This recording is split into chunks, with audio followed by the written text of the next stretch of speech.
Welcome to the e-learning platform initiated by Science Park, Savitribai Phule, Pune University.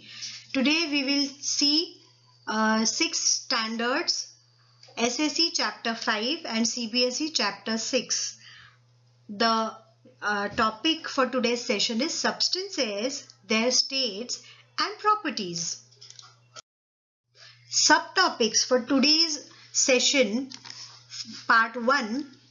First, we will revise on states of matter and their properties. Then we'll have some questions for the discussion. We'll compare states at their particle level. Then we will see change of state of substances.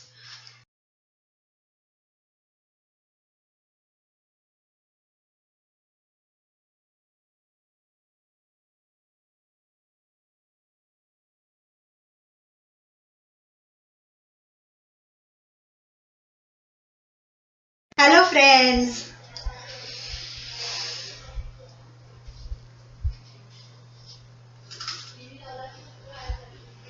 मी आता काय करतीये? I just encountered 3 phases of matter: solid, liquid, air, that is gas. Now are you ready to explore 3 states of matter with me? And then we will finish this topic with 3 different questions on that. Whenever we see anything, our brain immediately recognizes whether particular object is a solid, liquid or a gas.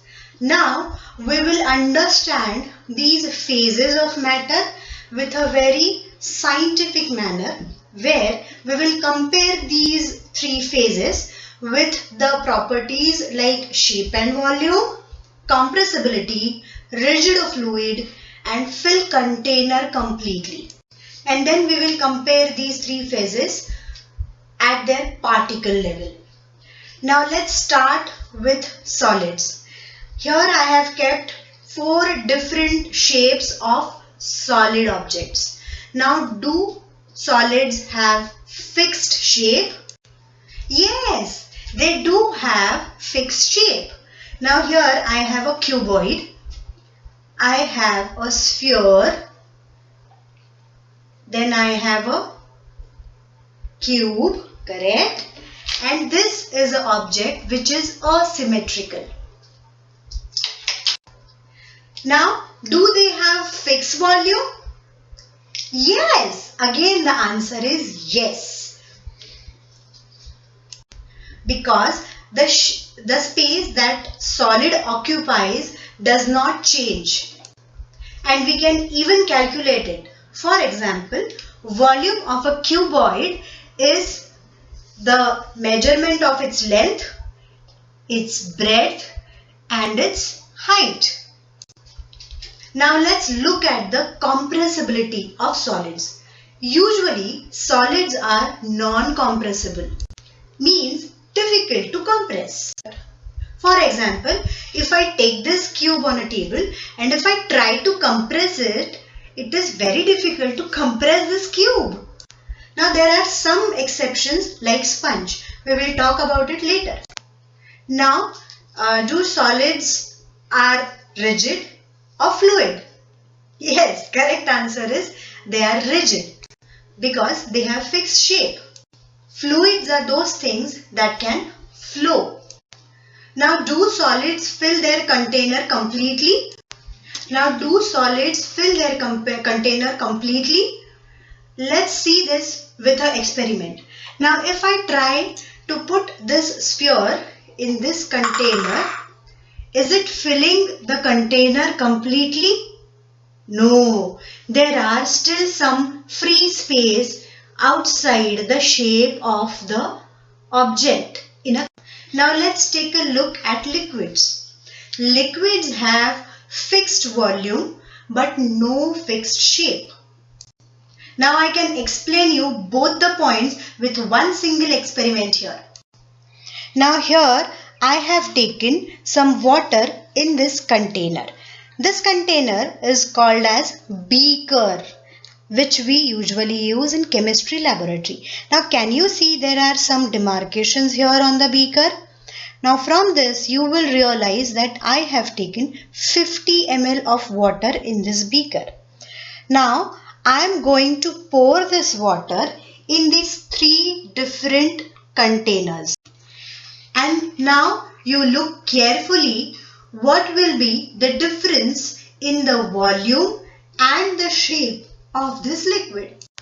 Now look carefully. I am going to pour this liquid water from this beaker to this bottle.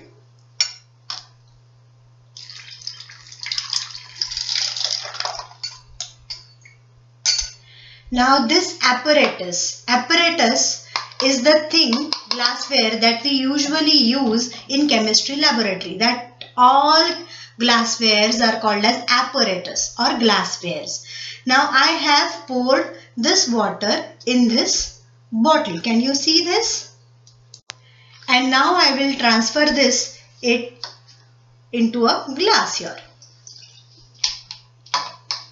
And then I will transfer this into this cylinder. This is called as a measuring cylinder.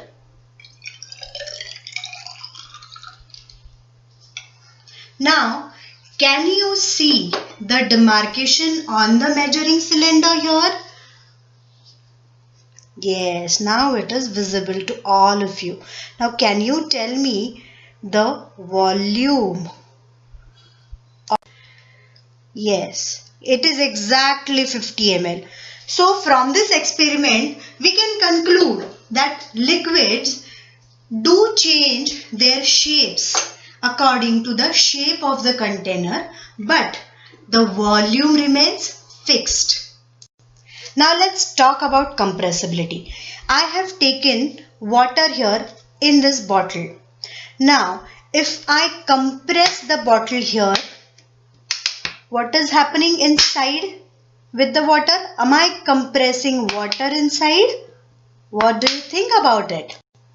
The answer is no, because when I compress the bottle here, I am compressing the... So when I am compressing here, I am compressing the air inside the bottle and not the water. Now if I fill this bottle completely with water, I need to be superwoman to compress this bottle or the water inside. So liquids are almost incompressible like solids. Are liquid rigid or fluid? That's right. Liquids are fluid. The word fluid means it can flow easily. Now, can you see the water which is flowing easily? Now, do liquids fill their container completely? You can see here, I have filled this water in this glass. Now, is it filling the glass completely? The answer is no, because the remaining part of the glass where there is no water, it is filled with air. Gases have neither a fixed shape or fixed volume. Now just like liquids, gases take the shape of the container in which they are in. One difference is the container needs to be closed. Only difference is liquids have a fixed volume, but gases don't have fixed volume. The volume of the gas is the volume of the container. Now if I fill this gas in a larger container, it will take the shape of that container. Now with a pressure applied, if I try to fix that gas in a smaller container, then the volume of that gas will be the volume of that smaller container. That brings us to third point. Yes, what about balloons? I have filled the balloon with a fixed amount of gas in it, but I can easily compress it, right? And I can throw. That shows that gases are easy to compress. So they are compressible. For example, this bottle is filled with gas. I can easily compress it. Thereby, I am compressing the gas inside the bottle. That is why gases are stored under high pressure. Now, just like liquids, gases can also flow. So yes, they are fluids. Now here, there is no color. The air is colorless, so you can't see it. But what if I have a colored gas filled in this bottle? The moment I open the lid, the gas starts flowing through the lid mouth of the bottle. Now with this discussion, we understood the difference between solids, liquids and gases. Bas, किती हसणार? Were you entertained with my actions? Okay, good enough. आपण सुंदर सुरुवात केली आजच्या सेशनची म्हणजे. पण have you realized the points that I discussed and I showed you? Have you understood science behind it? Now, as we have seen in the video and we have learned different properties of solids, liquids and gases. We have seen rigidity and fluidity as one property, but here I have deliberately differentiated rigidity as another property and fluidity as second property. And I have summarized all that we have discussed in the video. So you can pause the video here and write down all these properties in your notebook in a tabular form as I have done it here. Now, if you have understood all the points that I discussed in last video, then you have to answer these questions and you have to write down these answers in your notebook, and we will discuss your answers at the discussion on Tuesday. So as we discussed, solids are incompressible, but if you consider a sponge, it can easily compressed. So the question is, sponge is a solid, but why is it compressible? Think and write down your answer, and then we'll discuss about it. Secondly, when we pour sugar, crystalline sugar from one container to another, can you see sugar flowing like water? So sugar seems to show some properties of a liquid, and the sugar is taking the shape of a container. So the question arises, is sugar a solid or a liquid? Okay, think about it also. Thirdly, we have seen three states of matter: solid, liquid and gas. But do you know other two states of matter? So the question arises, what are the other two states of matter? Even if we consider water, it consists in all three states as solid, liquid and vapor, that is the gaseous state. Now, to understand it better, how a single substance exists in all three phases, we have to zoom in and look at the particle level of the substance. Now, you all know that the smallest content of any substance is made up of tiny particles. Now, in case of water, they are made up of small water molecules. Now let's see how matter looks at the particle level. Now here I am showing you some pictures, some diagrams with which it will be clear for you the arrangement of particles in different states of water. Now let's consider this is the arrangement of water molecules when they are in ice, they are in solid state. So they are very closely packed with each other and they have a very little space with which they vibrate. So the kinetic energy of these particles are very low. The distance between the particles are very small, they are tightly packed.